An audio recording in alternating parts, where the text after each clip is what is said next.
പ്രിയപ്പെട്ടവരെ, നമ്മൾ India ചരിത്രത്തിലൂടെ കടന്നുപോവുകയാണ്. India ചരിത്രത്തിന്റെ ടൈം ലൈൻ വളരെ പ്രധാനപ്പെട്ട കാര്യങ്ങളിലൂടെയാണ് നമ്മൾ കടന്നു പോകുന്നത്. കഴിഞ്ഞ ക്ലാസ്സിൽ നമ്മൾ ഏൻഷ്യന്റ് ഇന്ത്യയുടെ 3 ക്ലാസ്സുകൾ നമ്മൾ കണ്ടു. ഏൻഷ്യന്റ് ഇന്ത്യയുടെ പ്രധാനപ്പെട്ട സംഭവങ്ങൾ മാത്രമേ നമ്മൾ കണ്ടിട്ടുള്ളൂ. ഡേറ്റുകൾ, അതിന്റെ പ്രധാനപ്പെട്ട ഭരണം, രാജാക്കന്മാര്, പ്രധാനപ്പെട്ട സംഭവങ്ങൾ, അതൊക്കെ നമ്മൾ കണ്ടു. അതിൽ നിന്ന് ഡീറ്റെയിൽ ആയിട്ട് നിങ്ങൾ നിങ്ങളുടേതായ രീതിയിൽ പഠിച്ച് നോട്ട് കുറിച്ച് വെച്ചിട്ടുണ്ട് എന്ന് ഞാൻ വിചാരിക്കുകയാണ്.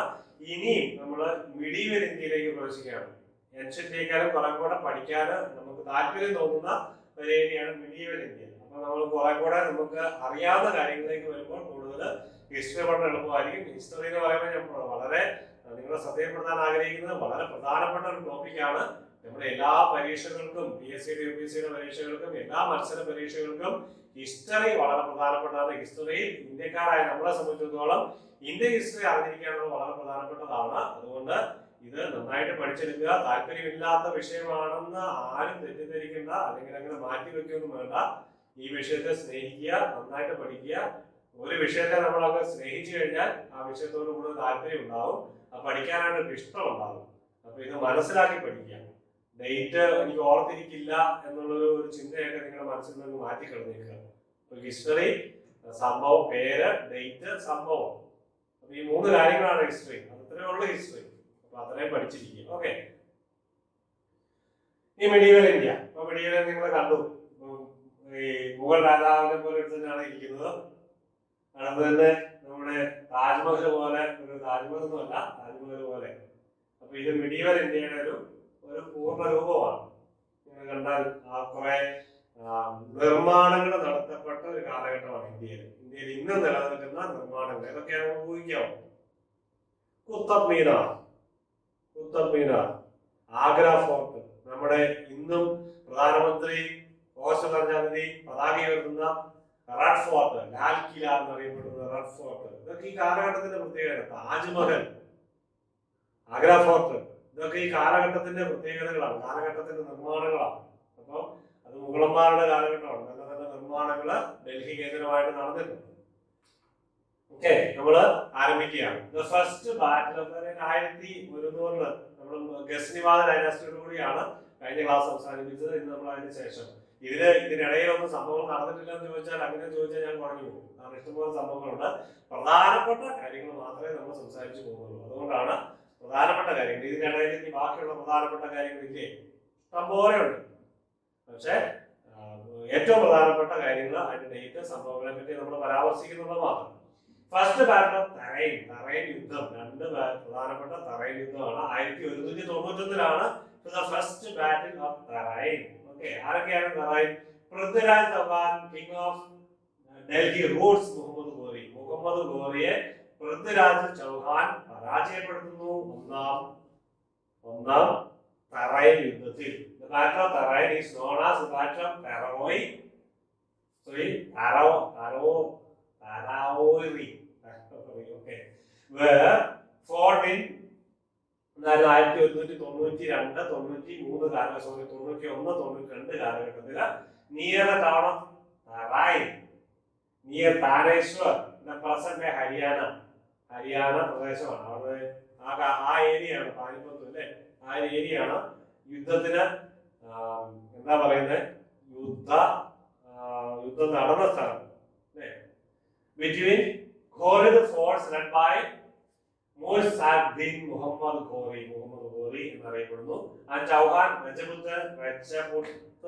രജപുത്രന്മാർ army led by Prithviraj Chauhan. അപ്പൊ പൃഥ്വിരാജ് ചൗഹാൻ മുസ്ലിം ഡൈനാസ്റ്റിയായ മുസ്ലിം ഇൻവേഷൻ നടത്തിയിരുന്ന മുഹമ്മദ് ഘോറിയെ പരാജയപ്പെടുത്തി. ഒന്നാം തറൈൻ യുദ്ധം. ഈ 2ാം തറൈൻ യുദ്ധം നേരെ തിരിച്ച് മുഹമ്മദ് ഘോറി ഡിഫീറ്റഡ് പൃഥ്വിരാജ് ചൗഹാൻ. ആദ്യത്തെ നേരെ തിരിച്ചു. 1992-91 ഒന്നാം ബാറ്റിൽ, 92 രണ്ടാം ബാറ്റിൽ അന്ന് നേരെ തിരിച്ച് Muhammad Ghori defeated Prithviraj Chauhan. Delhi sultanate was Islamic. വളരെ പ്രധാനപ്പെട്ട കാര്യത്തിലേക്ക് നമ്മൾ പറയുന്നത് ഫൗണ്ടേഷൻ ഓഫ് ഡൽഹി സൽത്തനത്ത്. അതിന്റെ ഹെഡിങ് ഞാൻ കൊടുക്കേണ്ടതായിട്ട് കൊടുത്തിട്ടില്ല. ഡൽഹി സൽത്തനത്തിന്റെ ആരംഭമാണ്. ഡൽഹി എന്താണ് ഡൽഹി സൽത്തനത്ത്? ഡൽഹി സുൽത്താൻമാർ, ഡൽഹി സൽത്തനത്ത്, ഡൽഹി സാമ്രാജ്യം, മുസ്ലിം സാമ്രാജ്യത്തിനാണ് സൽത്തനത്ത് എന്ന് പറയുന്നത്. Delhi Sultanate was an Islamic empire based in Delhi that stretched over large parts of Indian subcontinent for 320 years. 320 വർഷക്കാലം 1220 മുതൽ അല്ല 1206 മുതൽ പറഞ്ഞ് കറക്റ്റായിട്ട് പറഞ്ഞു കഴിഞ്ഞാൽ 1206 മുതൽ 1526 വരെ കാലഘട്ടത്തിലാണ് ഈ ഡൽഹി സൽത്തനേറ്റ് 5 സാമ്രാജ്യങ്ങളായിരുന്നു, സൽത്തനേറ്റുകളായിരുന്നു ഉണ്ടായിരുന്നത്. 5 സൽത്തനേറ്റുകൾ കാണാതെ പഠിച്ചിരിക്കുകയാണ്. നമുക്കറിയാവുന്ന കാര്യങ്ങൾ തന്നെയാണ്. 5 സൽത്തനേറ്റ്, 5 ഡൈനാസ്റ്റി, 5 രാജവംശം, മുസ്ലിം സൽത്തനേറ്റ്. സുൽത്താനുള്ള ആദ്യത്തെ പേര് സ്വീകരിച്ചത് ആരായിരുന്നു? നമ്മൾ കഴിഞ്ഞ ക്ലാസ്സിൽ കണ്ടതാണ്. നോട്ട് മറിച്ച് നോക്കുക. സുൽത്താൻ മീൻസ് അതോറിറ്റി. അതിൽ നിന്നാണ് സൽത്തനേറ്റ് വരുന്നത്. ആ സൽത്തനേറ്റ് ആദ്യത്തെ ഡൽഹിയിലെ 5 സൽത്തനേറ്റുകളാണ്. ഇതൊക്കെ നമ്മൾ പറയുന്നു. ഒന്നാമത്തെ മാംലുക്ക് സ്ലേവ് ഡൈനാസ്റ്റി, രണ്ടാമത്തെ ഖിൽജി, മൂന്നാമത്തേത് തുഗ്ലക്ക്, നാലാമത്തേത് സയ്യിദ്, അഞ്ചാമത്തെ ലോധി.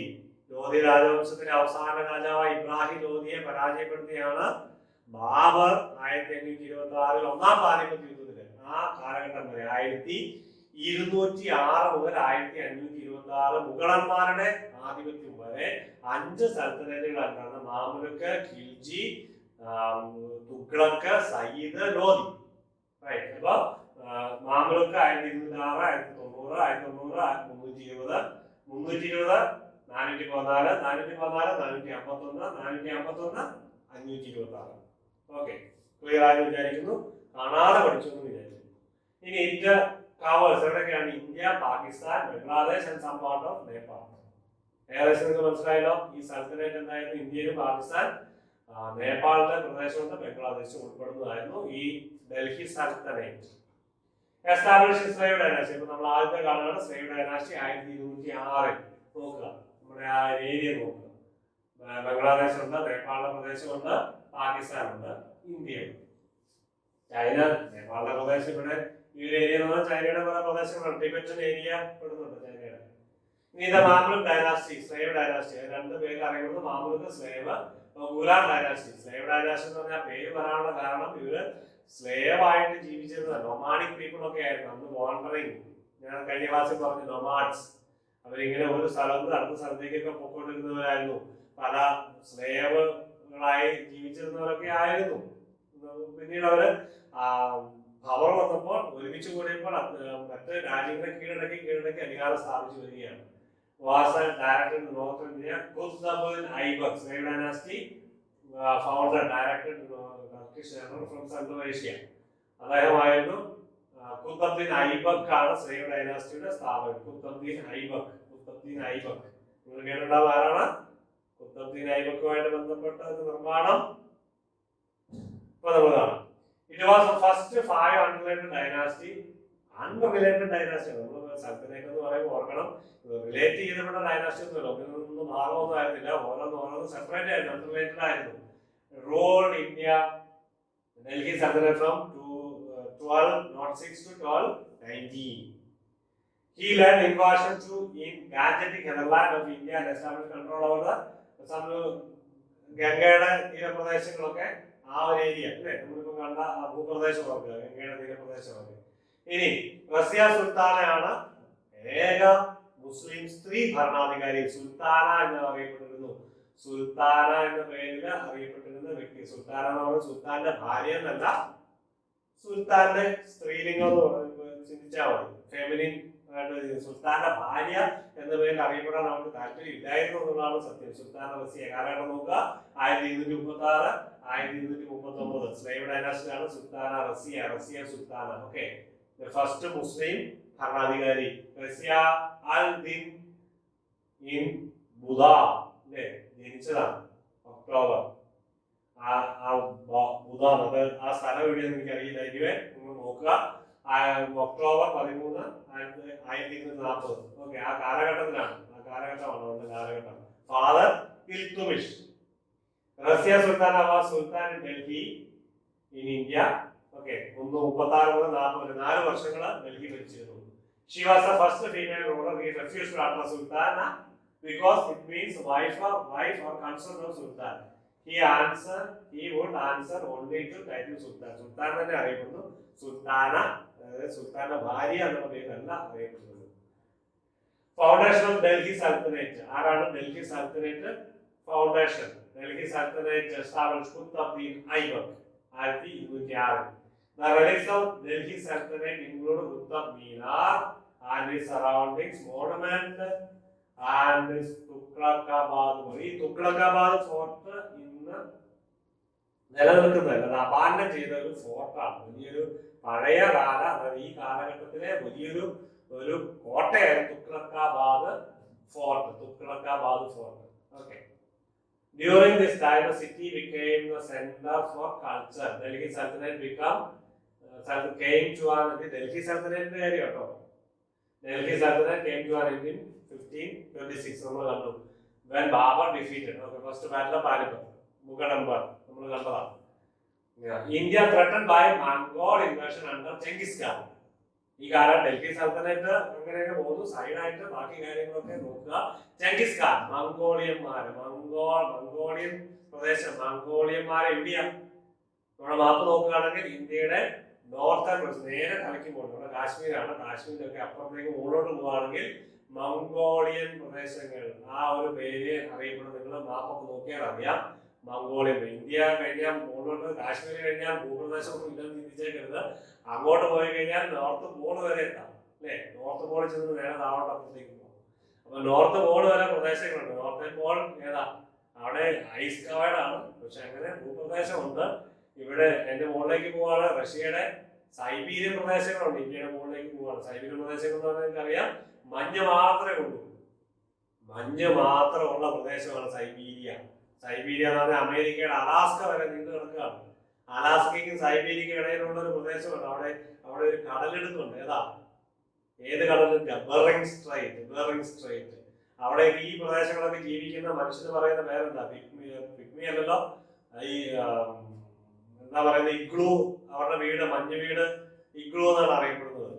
ഓക്കെ. ഹിമ മനുഷ്യന്മാരെന്ന് അറിയപ്പെടുന്ന, മഞ്ഞ് മനുഷ്യരെന്ന് അറിയപ്പെടുന്നത്. ഓക്കെ. അപ്പൊ ആ ഒരു പ്രദേശം സൈബീരിയൻ പ്രദേശം. അപ്പൊ ഞാൻ പറഞ്ഞു വന്നത്, കാടുകളിൽ പോകരുത്, ഇന്ത്യയുടെ നോർത്തേൺ പ്രദേശങ്ങളിൽ മംഗോളിയന്മാർ. അപ്പൊ മംഗോൾ ചെങ്കിസ് ഖാൻ എതിർത്ത് 1221 ഒന്ന് ശ്രമിച്ചു നോക്കി, പക്ഷെ അത്ര വിജയിച്ചില്ല. കുറെ ഇന്ത്യ സൽത്തനേറ്റ് അല്ലെങ്കിൽ ഇന്ത്യയിലേക്ക് ആക്രമിക്കാനായിട്ട് കുറെ എന്താ പറയുന്നത് നാശനഷ്ടങ്ങളൊക്കെ ഉണ്ടാക്കാനായിട്ട് സാധിച്ചു, പക്ഷെ ഇന്ത്യ കീഴടക്കാനായിട്ട് ഇവർക്ക് സാധിച്ചില്ല. Mongol empire launches seven invasion. അവര് ഈ കാലഘട്ടത്തിൽ പലതരത്തിൽ 1221 മുതൽ 1327 വരെ ഒരു 100 വർഷത്തോളം ഈ മംഗോൾ ഇൻവേഷൻ ഉണ്ടായിരുന്നു. അവര് പാകിസ്ഥാന്, കാശ്മീർ ഒരു മാസ്റ്റർ സ്റ്റേറ്റ്, അവർക്ക് അവിടെ ഒന്ന് കുത്തിയിരുന്നിട്ട് അവിടെ ഒരു എന്താ പറയുന്നത്, ഒരു ഇരിപ്പിടമായിട്ട് കാശ്മീർ ഉപയോഗിച്ചുകൊണ്ട് ഇന്ത്യയുടെ നോർത്തേൺ പ്രദേശങ്ങൾ, സെൻട്രൽ ഇന്ത്യയിലേക്ക് അറ്റാക്ക് ചെയ്യാനായിട്ട് പല ശ്രമങ്ങളും നടത്തി. പഞ്ചാബും പാകിസ്ഥാന്റെ ഏരിയയൊക്കെ അറ്റാക്ക് ചെയ്യാനായിട്ട് പല ശ്രമങ്ങളും നടത്തി. പക്ഷെ എല്ലാ ശ്രമങ്ങളും വിജയമായിരുന്നില്ല. നിങ്ങൾ വായിച്ചാൽ മതി, അത് തന്നെയാണ് എഴുതിയിരിക്കുന്നത്, ഒന്ന് മനസ്സിലാക്കുക. എല്ലാം പലതരത്തിലുള്ള നാശനഷ്ടങ്ങൾ ഉണ്ടാക്കാനായിട്ടും ഈ സൽത്തനേറ്റിന് പല ത്രട്ടം ചെയ്യാനായിട്ട് സാധിച്ചു, പക്ഷെ കീഴടക്കാനായിട്ട് നമുക്ക് പറ്റി. Foundation of Qutub Minar 1199 1199. Correct നമുക്ക് ഇതൊക്കെ പറയുമ്പോൾ കറക്റ്റ് നമുക്ക് അങ്ങ് പറയാൻ പറ്റുമോ എന്നുള്ള സംശയമാണ്. ചിലപ്പോൾ ചില ഡേറ്റുകൾക്ക് ചില വ്യത്യാസങ്ങളുണ്ടാവും. ചില സോഴ്സ് നമ്മൾ നോക്കുമ്പോൾ ഈ ഡേറ്റിലൊക്കെ ചെറിയ മാറ്റങ്ങളൊക്കെ സംഭവിച്ചെന്ന് വരാം. പക്ഷെ പ്രധാനമായിട്ടും നമുക്ക് മനസ്സിലാക്കുക, ഈ കാലഘട്ടം 1199 കുത്തബ് മീനാർ ആരായിരുന്നു നടത്തിയത്? ആരായിരുന്നു ഈ ഫൗണ്ടേഷൻ നടത്തിയത്? നിർമ്മാണം ആരംഭിച്ചത് 1199 Qutbuddin Aibak, founder of Delhi sultanate, started construction of Qutub Minar. ഇതിന് കുത്തബ്ദീൻ ഐബക്ക് മാത്രമല്ല നിർമ്മിച്ചത്, അതിനുശേഷം പിന്നീട് 3 നിലകൾ ആഡ് ചെയ്തു. ഇൽത്തുമിഷ്, അദ്ദേഹത്തിന്റെ സണ്ണില്ലോ, കുത്തബ്ദീൻ ഐബക്കിന്റെ സക്സസറും സണ്ണില്ലോയുമായ ഇൽത്തുമിഷ് ആണ് പിന്നീട് 1220 3 നിലകളും കൂടെ ആഡ് ചെയ്തത്. അതിനുശേഷം പലതരത്തിലുള്ള റിനോവേഷൻ വർക്കുകൾ നടന്നിട്ടുണ്ട്. നമ്മൾ ഒരു ക്ലാസ്സിൽ ഈ കുത്തബ് മീനാറിനെ പറ്റി പറഞ്ഞിട്ടുണ്ട് ഇതിനു മുമ്പ്. അപ്പൊ അത് നിങ്ങൾ ഡീറ്റെയിൽ ആയിട്ട് നോക്കുക. ഇന്ത്യയിലെ പ്രധാനപ്പെട്ട ഒരു നിർമ്മിതിയാണിത്. 1369 lightening stuck the top story. അപ്പോൾ അത് ഫിറോസ് ഷാ തുഗ്ലക്ക് അത് നിർമ്മിച്ചു, റീകൺസ്ട്രക്ട് ചെയ്തു. അപ്പൊ അങ്ങനെയുള്ള റിനോവേഷൻസ് വർക്കുകളൊക്കെ പിന്നീട് നടന്നിട്ടുണ്ട് കുത്തബ് മിനാറിൽ. അപ്പൊ നിങ്ങളത് കൂടുതൽ കുത്തബ് മിനാറിനെ പറ്റി അറിയുകയും പഠിക്കുകയും ചെയ്യും. ഓക്കെ, ഇനി അടുത്ത ഖിൽജി ഡൈനാസ്റ്റി, സെക്കൻഡ് സൽത്തനത്ത് ഡൽഹി 1290 1320 കാലഘട്ടം. Khilji dynasty was a Muslim dynasty of Turkish origin. എല്ലാം തുർക്കി ഒറിജിൻ ആണോ. തുർക്കി, ഇറാൻ, പേർഷ്യ എന്നൊക്കെ അറിയപ്പെടുന്ന സ്ഥലം, സൗദി അറേബ്യ ഒക്കെ. which ruled a large part of South India between South Asia between 1290 It was founded by Jalaluddin Firoz Khilji and became the second dynasty to rule Delhi Sultanate in India. Okay, രണ്ടാമത് Marco Polo ഈ കാലഘട്ടത്തിലാണ് visit ചെയ്തത്. Marco Polo 1298. Marco Polo ആരായിരുന്നു? Italian merchant traveller, ഒരു Italian merchant traveller, ഒരു historian ആയിരുന്നു, ഒരു സഞ്ചാരിയായിരുന്നു മാർക്കോ പോളോ. മാർക്കോ പോളോയുടെ പുസ്തകം നോക്കുക, ലിവ്രസ് ദസ് മെർവിലസ് ദു മോണ്ടെ. അത് ഫ്രഞ്ച് ആയിരിക്കണം ആ പേര്, ലിവ്രസ് ദസ് മെർവിലസ് ദു Monte. Book of the Marvels of the world, also known as the travels of Marco Polo 1300. ഈ പുസ്തകത്തിന്റെ പേര് പ്രത്യേകം ഓർമ്മിക്കണം, പല പരീക്ഷകൾക്കും ചോദിക്കാൻ സാധ്യതയുള്ളതാണ്. അത് ആരുടെയാണ് പുസ്തകം? A book introduced Europe to Central Asia and China. ഈ ബുക്കിലാണ് യൂറോപ്പിനെ അട്രാക്ട് ചെയ്തത്. ഈ സെൻട്രൽ ഏഷ്യയും ചൈനയെ പറ്റിയൊക്കെയുള്ള കാര്യങ്ങൾ ഈ ബുക്കിലൂടെ വായിച്ചറിഞ്ഞാണ് യൂറോപ്യന്മാര് ഇങ്ങോട്ട് വരുന്നത്. Ghiyasuddin Tughlaq in Delhi founds the Tughlaq dynasty. Tughlaq ഡൈനാസ്റ്റിയിലേക്ക് വരുന്നു 320. ഗിയാസുദ്ദീൻ തുഗ്ലക് ആണ് ഡൽഹിയിൽ ഇത് ഫൗണ്ടേഷൻ നടത്തിയത്. 1320 മുതൽ 1413 വരെ. 1413 വരെ കിങ് ആരൊക്കെയാണ് രാജാക്കന്മാര്? Ghiyasuddin Tughlaq, Muhammad bin Tughlaq, Firoz Shah Tughlaq and Nasiruddin Tughlaq. The Tughlaq dynasty was a Muslim dynasty of Turkish origin. ഇതും റിപ്പീറ്റ് ചെയ്തു അല്ലേ? റിപ്പീറ്റ് ചെയ്ത് എനിക്ക് ടർക്കിഷ് ഒറിജിൻ എന്ന് പറഞ്ഞു. ഇതെല്ലാം തുർക്കി ഒറിജിനന്മാരാണ്, പക്ഷെ അൺറിലേറ്റഡ് ആണെന്ന് ഞാൻ ആദ്യം പറഞ്ഞു കഴിഞ്ഞു. ഇതെല്ലാം തുർക്കി ഒറിജിനാണ്. തുർക്കി എന്ന് പറഞ്ഞാൽ മുസ്ലിം സെന്റേഡ്, മുസ്ലിം അധീനതയിലുണ്ടായിരുന്ന ആദ്യ കാലഘട്ടത്തിലെ പ്രദേശം എന്ന് ഓർത്തിരിക്കുക. ഈ മിഡീവൽ കാലഘട്ടത്തിൽ ഏറ്റവും ശക്തമായ മുസ്ലിം കാലിഫേറ്റ് ഉണ്ടായിരുന്ന സ്ഥലമായിരുന്നു. അതിനുശേഷമാണ് ഏറ്റവും കൂടുതൽ ശക്തി ഉണ്ടാകുന്നത് അവിടെയാണ് അല്ലേ. അപ്പം ആ തുർക്കി കേന്ദ്രമാക്കി ഉള്ള സ്ഥലം, അവിടെ നിന്നാണ് ഇവരുടെ ശക്തി ആർജിച്ച് മറ്റു പല സ്ഥലങ്ങളിലേക്കും വ്യാപിച്ച് ലോകം മുഴുവൻ കീഴടക്കാനായിട്ട് വരുന്നത്. ഇന്നും ആ കീഴടക്കൽ അവരുടെ സ്വഭാവത്തിന്റെ പ്രത്യേകതകളാണ്. Okay, The dynasty ended in നമ്മളത് കണ്ടു. The dynasty expanded its territorial reach through a military campaign led by Muhammad ibn Tughlaq and reached the zenith between 1330 zenith ഏറ്റവും ഔന്നത്യം പ്രാപിച്ച 330-335 കാലഘട്ടമാണ്. ഇനി തുഗ്ലക്കാബാദ് ഫോർട്ട്, ഇവരുടെ ഒരു ഫോർട്ടാണ് നേരത്തെ പറഞ്ഞത്. Tughlakabad ruined fort in Delhi. ഡൽഹിയിലെ ഒരു കോട്ടയായിരുന്നു, അത് നശിക്കപ്പെട്ടു. ബിൽറ്റ് ബൈ ആരായിരുന്നു? ഗിയാസുദ്ദീൻ തുഗ്ലക്കാണ് തുഗ്ലക്കാബാദ് ഫോർട്ട്. അത് ഓർത്തിരിക്കുക, അതിപ്പോൾ നശിച്ച അല്ലെങ്കിൽ ഇന്ന് നിലവിലില്ലാത്ത ഒരു ഫോർട്ടാണ്. Founder of Tughlaq dynasty of the Delhi Sultanate in India 1321. He established the third historic city of Delhi. He established the third historic city of Delhi, which was later abandoned. Tughlakabad ഒരു ഡൽഹിയിലെ പ്രധാനപ്പെട്ട ഒരു സിറ്റി ആയിട്ട് അദ്ദേഹം ഡെവലപ്പ് ചെയ്തു. പക്ഷെ അത് കോട്ടയം പിന്നീട് നശിച്ചു, അത് അബാൻഡൻ ചെയ്തു. ഓക്കെ, ഇനി അസെൻഷൻ ഓഫ് മുഹമ്മദ് ബിൻ തുഗ്ലക്. തുഗ്ലക് മറ്റൊരു രാജാവ് 1321. Muhammad bin Tughlaq. Muhammad Salman Khan Tughlaq was the Turkish Sultan of Delhi through ആ കാലഘട്ടം 324 മുതൽ 350. He was the eldest son of Ghiyasuddin Tughlaq. Ghiyasuddin തുഗ്ലക്കിന്റെ മൂത്ത മകൻ 1300 മുൾട്ടാനിലാണ് ജനിച്ചത്. പാകിസ്ഥാനിലാണ് മുൾട്ടാൻ. ഇനി ഇബൻ ബത്തൂത്ത അറൈവ്സ് എന്നായിരുന്നു 1333. ഇബൻ ബത്തൂത്ത, മാർക്കോ പോളോ 1200. ഓക്കെ, ഇവിടെ ഇബൻ ബത്തൂത്ത 1333. ഈ ഡേറ്റ് ഒക്കെ പറയുമ്പോൾ തല മനസ്സിലാക്കരുത്, ഓർത്തിരുന്നോളാം ചിലതൊക്കെ.